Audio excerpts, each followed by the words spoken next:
Mesdames, Messieurs, bonjour et bienvenue à l'actualité internationale. Des avocats se présentant comme membres de la société civile du Katanga ont annoncé avoir déposé une communication auprès du bureau du procureur de la Cour pénale internationale CPI à La Haye, mettant en cause le président de la République démocratique du Congo, Félix-Antoine Tshisekedi.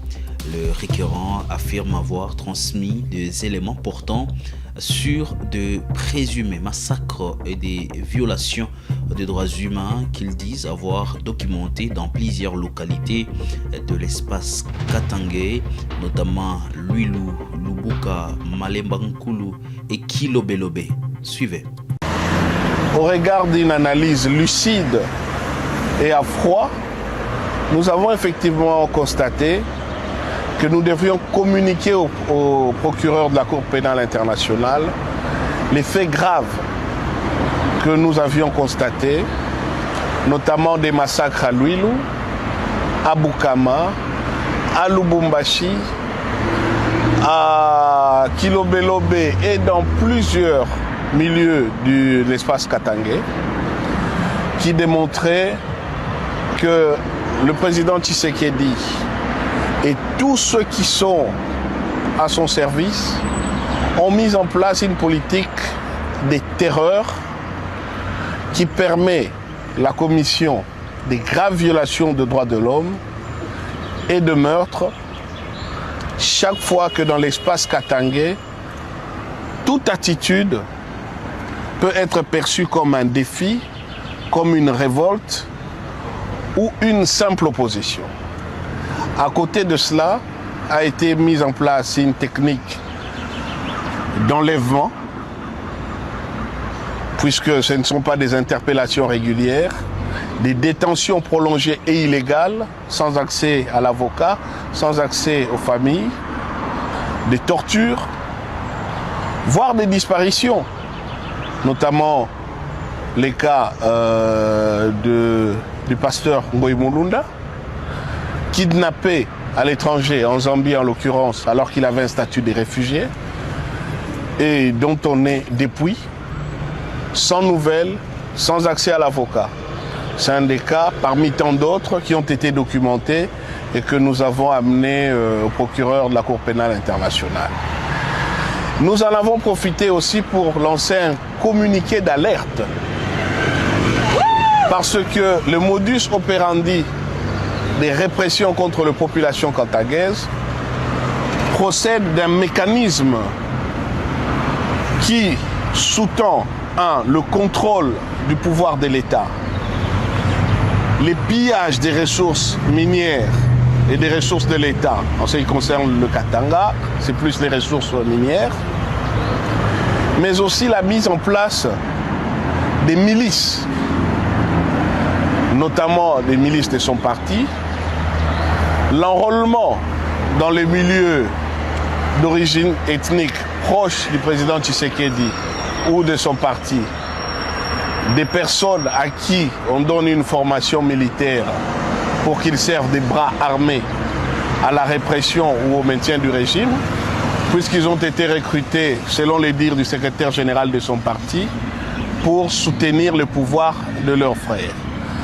La prolifération d'un discours de haine véhiculé et par des pasteurs de l'origine et de l'espace ethnique du président, visant à considérer que toute attitude de défi ou d'hostilité vis-à-vis de ces régimes permettait au président soit de tuer au nom de Dieu parce que Dieu les permettait, soit de s'opposer à tout projet qui pouvait mettre en place, notamment les changements de constitution, pouvait vous exposer à être chassé du territoire national. Et notre pasteur l'avait dit, toujours de l'obédience du président. En tout état de cause, un lavage général des cerveaux qui fait que s'opposer à ces régimes ou avoir un point de vue contraire est considéré comme étant une alliance avec les ennemis du pouvoir. Et ça permet toutes les dérives qui ont abouti au cas des massacres que nous venons de dénoncer, mais qui peuvent ouvrir la voie à d'autres situations similaires. Voilà pourquoi, à côté de la communication que nous avons amenée au procureur de la Cour pénale internationale, nous avons alerté sur la répétition des mêmes actes et les risques de leur aggravation dans les jours à venir si la Cour pénale internationale. Président, le Conseil de sécurité des Nations Unies pour le mois de juillet, la République démocratique du Congo a réitéré sa position en faveur d'un règlement pacifique de la guerre en Ukraine lors de la 10 191e séance du Conseil tenu le 9 juillet à New York. La délégation congolaise a exprimé sa vive préoccupation face à la poursuite des hostilités et à leurs conséquences humanitaires sur les populations civiles. Par la voix de son représentant permanent auprès des Nations Unies et président du Conseil de sécurité pour le mois de juillet, l'ambassadeur Zeno Mukongo Ngai, la RDC a appelé toutes les parties à respecter les droits internationaux, à protéger les civils, à privilégier la désescalade et à reprendre les dialogues tout en réaffirmant son soutien à toute initiative crédible susceptible d'aboutir à une paix juste, durable et conforme aux principes de la Charte des Nations Unies. La 10 191e séance du Conseil de sécurité est ouverte. L'ordre du jour provisoire de la présente séance est maintien de la paix et de la sécurité en Ukraine. L'ordre du jour est adopté. Conformément à l'article 37 du règlement intérieur provisoire du Conseil, j'invite les représentants de la Finlande, de la Lituanie, de la Pologne, de la Roumanie et de l'Ukraine à participer à la présente séance. Il en est ainsi décidé. Conformément à l'article 39 du règlement intérieur provisoire du Conseil, j'invite les intervenants suivants à participer à la présente séance. Madame Rosemarie Di Carlo, secrétaire générale adjointe aux affaires politiques et à la consolidation de la paix, et Monsieur Indrika Radvat, sous-secrétaire général aux affaires humanitaires et coordonnateur adjoint des secours d'urgence par intérim. Il en est ainsi décidé. Conformément à l'article 39 du règlement intérieur provisoire du Conseil, j'invite également son Excellence M. Stavros Lambrinidis, chef de la délégation de l'Union européenne auprès de l'Organisation des Nations Unies, à participer à la présente séance. Il en est ainsi décidé. Le Conseil de sécurité va maintenant aborder l'examen du point 2 de l'ordre du jour. Je remercie la représentante de la Colombie pour sa déclaration. Je vais maintenant faire une déclaration en ma qualité de représentant de la République démocratique du Congo. Je remercie Madame Rosemarie Di Carlo ainsi que Monsieur Indrika Ratwate pour leurs exposés exhaustifs. La République démocratique du Congo demeure préoccupée par la poursuite des hostilités.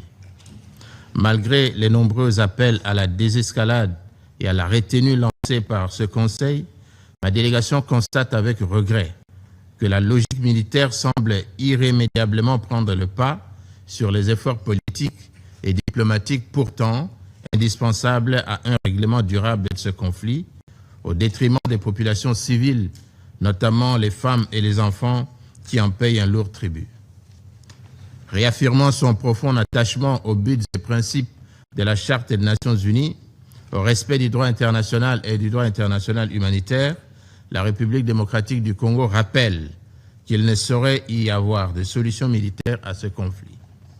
Les informations portées à l'attention du Conseil au cours des dernières semaines témoignent une nouvelle fois du coût humain considérable de la poursuite des hostilités. Aujourd'hui encore, le constat demeure le même. L'intensification des opérations militaires avec le recours croissant à des drones, des missiles et d'autres armes sophistiquées ne fait qu'accroître l'exposition des populations civiles aux effets des hostilités et rend toujours plus fragile la protection des infrastructures indispensables à leur survie. La République démocratique du Congo ne peut demeurer insensible à ces conséquences, notamment humanitaires, qui continuent de rythmer le cours de cette guerre.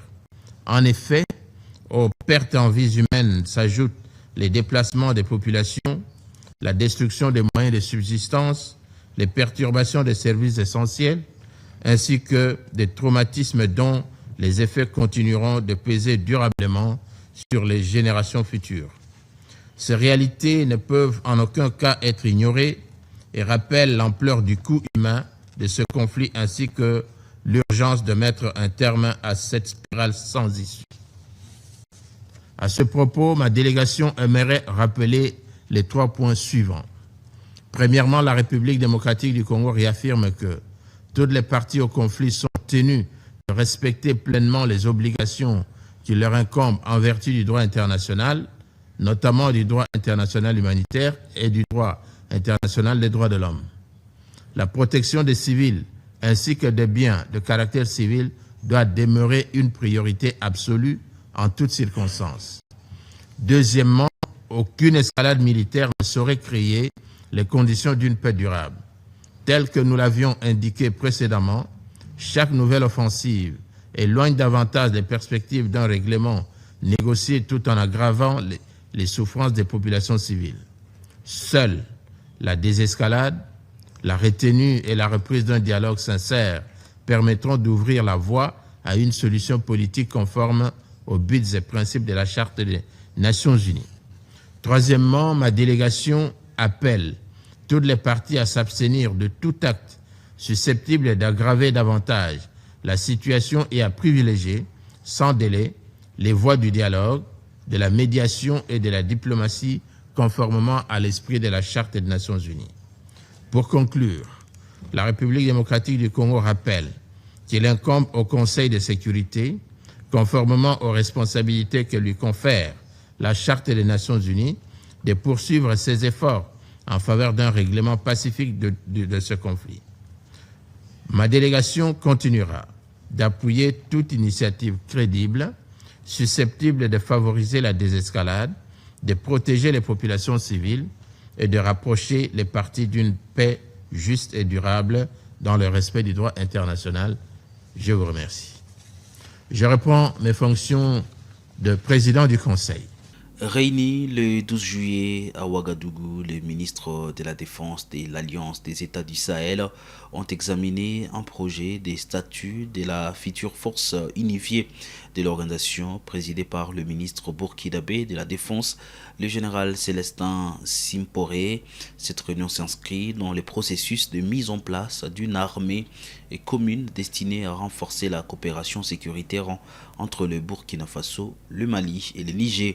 Les participants ont notamment discuté de bases juridiques, organisationnelles et opérationnelles de cette force présentée comme un instrument destiné à accroître les capacités humaines et matérielles de 3 États et intensifier les opérations conjointes contre les menaces sécuritaires dans l'espace sahélien.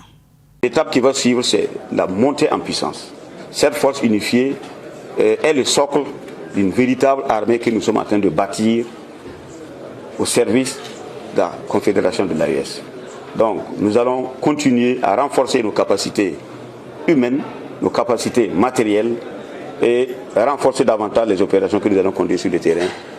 Parce qu'il faut que nous nous dotions d'un outil de défense considérable. Le monde a un tournant particulier et vous voyez que les crises sont perlantes.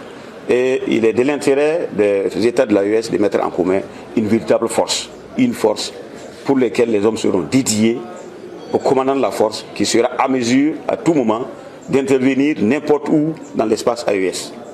Donc cette force devrait être à mesure d'être opérationnelle à tout moment, 24 heures sur 24. Donc nous allons nous atteler à faire ce travail avec en tout cas les instructions qui nous ont été données par nos responsables nationaux, les chefs d'État des pays de l'AES, et surtout aussi les indications que nous venons de recevoir grâce à une audience qui nous a été accordée par le capitaine Ibrahim Traoré, président du force chef de l'État. C'est la fin de l'actualité internationale sur Kivu Morning Post. Merci à vous de l'avoir suivi.